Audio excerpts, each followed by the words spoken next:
Virus के बाद monkey pox फैलने का खतरा, हुकूमत हरकत में आ गई। वजीर आजम की जेर सदारत इजलास मंकी पॉक्स की ताज़ा तरीन सूरत हाल और मर्ज से निपटने की पेश की तैयारियों का जायजा लिया गया। वजीर आजम के कोऑर्डिनेटर सेहत डॉक्टर मलिक मुख्तार की न्यूज़ कॉन्फ्रेंस आइसोलेशन को मंकी पॉक्स का सबसे बेहतरीन ट्रीटमेंट करार दे दिया। कहा किसी शख्स में मंकी पॉक्स की अलामत पर फौरी तन्हाई इख्तियार करनी चाहिए। WHO ने बड़ी वैक्सीनेशन मुहिम के लिए मना किया। गुज़िश्ता 2 बरसों के दौरान मंकी पॉक्स के 3 केसेस रिपोर्ट, एक केस हाल ही में रिपोर्ट हुआ। कराची समेत मुल्क भर के एयरपोर्ट्स पर स्क्रीनिंग के इंतजाम भी मुकम्मल। बैरून मुल्क से आने वाले मुसाफिरों की स्क्रीनिंग होगी। महकमा सेहत खैबर पख्तूनख्वा ने पुलिस सर्विसेज अस्पताल पेशावर में आइसोलेशन वार्ड कायम किया।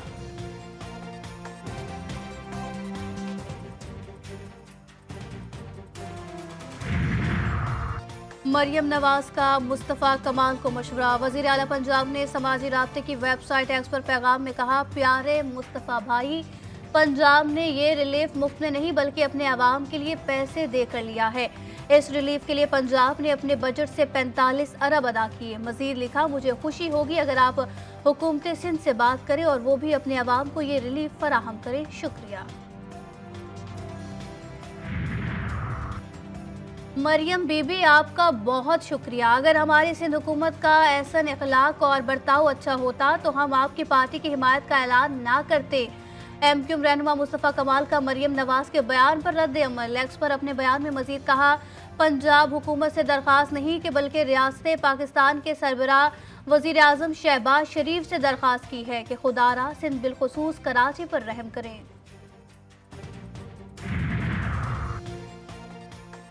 पंजाब में बिजली की कीमत में कमी हो सकती है तो सिंध में क्यों नहीं, अमीर जमात इस्लामी का सवाल। हाफिज नईमुर्रहमान ने कराची में प्रेस कॉन्फ्रेंस के दौरान कहा, नवाज शरीफ ने सिर्फ 2 माह के लिए बिजली की कीमतों में कमी का ऐलान किया, बाकी सूबों में भी ये रिलीफ मिलना चाहिए। वफाक का सारा निज़ाम कराची के टैक्सों से चलता है।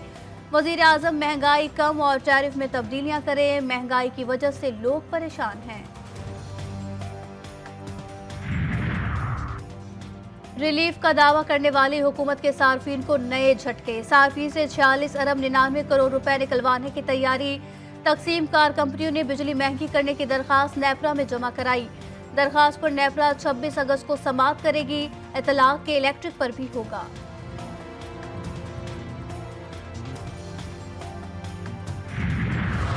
आधी ज़्यादा आवाम उधार की ज़िंदगी पे बिल उतार रही है अपनी। नजर तो नहीं आता कि गवर्नमेंट इसके लिए कोई संजीदा है या सीरियस है कि ये क्या तमाशा क्या हो रहा है। गैस के बिल बढ़ गए, बिजली के बिल बढ़ रहे हैं। तकरीबन 16,000 उसका घर का किराया है। जिंदगी बहुत मुश्किल हो गई। घरों के किराए से ज्यादा बिजली के बिल, आवाम हुकूमत पर फट पड़े। शहरी कहते हैं घर का किराया दें या बिजली का बिल जमा करें, जिंदगी मुश्किल हो गई है, हुकूमत कुछ नहीं कर रही। घंटों घंटों बिजली नहीं होती और बिल भारी भरकम आते हैं।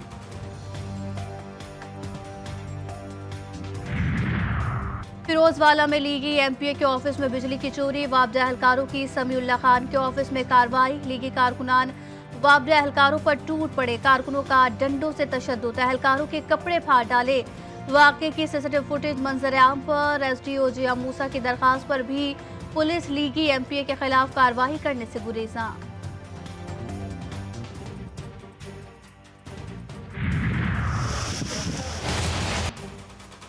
लाहौर समेत मुल्क के मुख्तलिफ शहरों में मूसलाधार बारिश, जल थल एक हो गया। गुजरावाला, झंग, गुजरा, सांगला हिल और ननकाना साहब में भी तेज बारिश। फिरोजवाला, मुरीद के, अहमदपुर शर्किया और कोट अद्दू में भी बादल जमकर बरसे। नशेबी इलाके ज़ेरे आब आ गए, सड़कें तालाब का मंजर पेश करने लगी। इस्लामाबाद में भी मूसलाधार बारिश, गर्मी का जोर टूट गया। ज़ियारत, बारखान, कोहलू, नसीराबाद, झलमक्सी, जाफराबाद और ओस्ता मोहम्मद में भी बारिश हुई। कराची में मूसलाधार बारिश का इम्कान खत्म। मानसून सिस्टम वस्ती, बालाई सिंध और बलोचिस्तान की जानिब बढ़ गया। जैकबाबाद, लाड़काना, दादू, शिकारपुर, घोटकी और सक्खर में तेज बारिश की पेशगोई।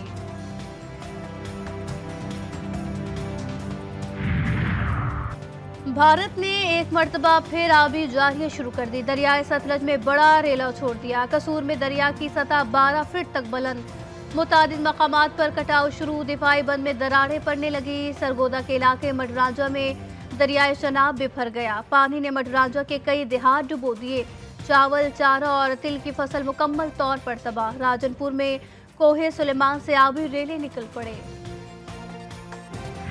तहरीके इंतशार के जो चेयरमैन हैं इमरान अहमद न्याजी साहब, उन्होंने इस मुल्क के अंदर इंतशार की सियासत की, तकसीम की सियासत की, नफरत की सियासत की, और उन्होंने इन लोगों के साथ मिलाप करके इस मुल्क में बदअमनी फैलाने की, मुल्क की सालमियत को नुकसान पहुंचाने की कोशिश की। तो इस तमाम जो ये साजिशें हो रही थी, इस साजिश का सरगना इमरान न्याजी था और उसकी सहूलतकारी जनरल फैज और उनके जो बाकी साथी हैं वो कर रहे थे।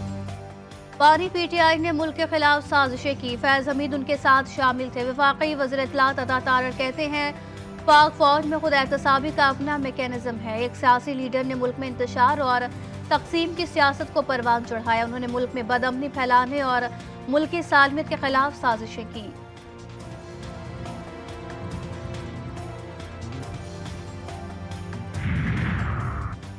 जनरल रिटायर्ड फैज हमीद की गिरफ्तारी पर खौफजदा नहीं, अगर डरता तो जुडिशल कमीशन की बात ना करता। बानी पीटीआई के अडियाला जेल में सहाफ़ियों से गैर रस्मी गुफ्तगू। कहा सोशल मीडिया इंटरनेट पर पाबंदी लगाकर मुल्क का $500 मिलियन का नुकसान किया गया। ये सब कुछ सिर्फ चीफ जस्टिस की एक्सटेंशन और 2/3 अक्सरियत के लिए किया जा रहा है।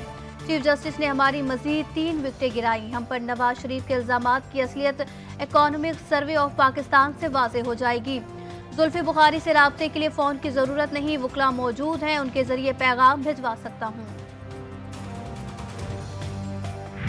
आज तकरीबन 3 माह के बाद खान साहब से मुलाकात हुई। खान साहब ने मुझे देख के मैंने हाथ बढ़ाया तो उन्होंने गले से लगाया, और इसके बाद जो है खान साहब से मैंने गिले किए तो कुछ आले दिल उनको बताया, कुछ खान ने गिले किए। लेकिन पाकिस्तान तहरीक इंसाफ को मुबारक हो, तमाम गलत फहमियाँ दूर हो गई है। शेर अफजल मरवत की बानी पीटीआई से मुलाकात हो गई। अडियाला जेल के बाहर मीडिया से गुफ्तगू में पीटीआई रहनुमा ने कहा मैंने हाथ मिलाया तो बानी पीटीआई ने गले से लगाया। मुलाकात में 2 तरफा गिले शिकवों का तबादला हुआ। बैरिस्टर गौहर के सामने 22 अगस्त के जलसे से मुतालिक जिम्मेदारी सौंपी गई। पार्टी से इख्तलाफात बानी पीटीआई के कहने पर खत्म कर रहा हूँ। शेर अफजल मरवत ने पार्टी रहनुमाओं के मुतालिक दिए गए रिमार्क्स पर माफी मांग ली।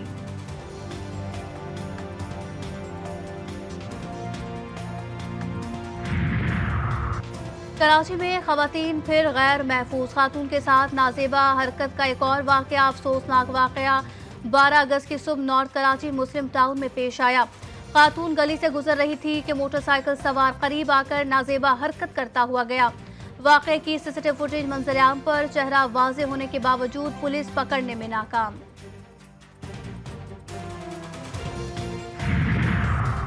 रिपब्लिकन सदारती उम्मीदवार डोनाल्ड ट्रंप ने कहा कि कैमला हैरिस को हराना जो बाइडेन को हराने से भी आसान है। वो पेंसिल्वानिया के शहर विल्किस-बेरी में इंतखाबी मुहिम से खिताब कर रहे थे। उन्होंने कहा कि कैमला हैरिस ने गुज़िश्ता रोज बदतरीन मुआशी पॉलिसी का ऐलान किया। जीतने पर हम अमरीकी ख्वाबों को हकीकत में बदल देंगे।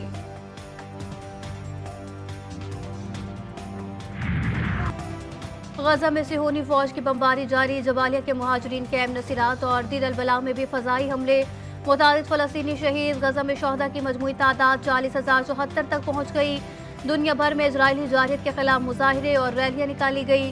जर्मन के दारुल हुकूमत बर्लिन, स्वीडन के शहर हेल्सिंगबर्ग, एम्स्टरडम में हजारों अफराद फ़लस्तीनी झंडे उठाए इजरायली मजालिम के खिलाफ सड़कों पर निकल आए। इजराइल के शहर तेल अवीव में भी सिहोनी हुकूमत के खिलाफ मुजाहिरे जारी।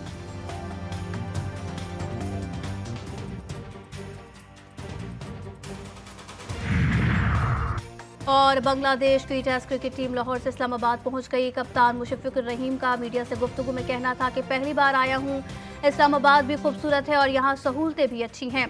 हमारी टीम में नौजवान खिलाड़ी हैं जिन्हें यकीनन सीखने का मौका मिला होगा। बांग्लादेशी कप्तान ने कौमी क्रिकेट टीम के खिलाड़ियों की भी तारीफ की।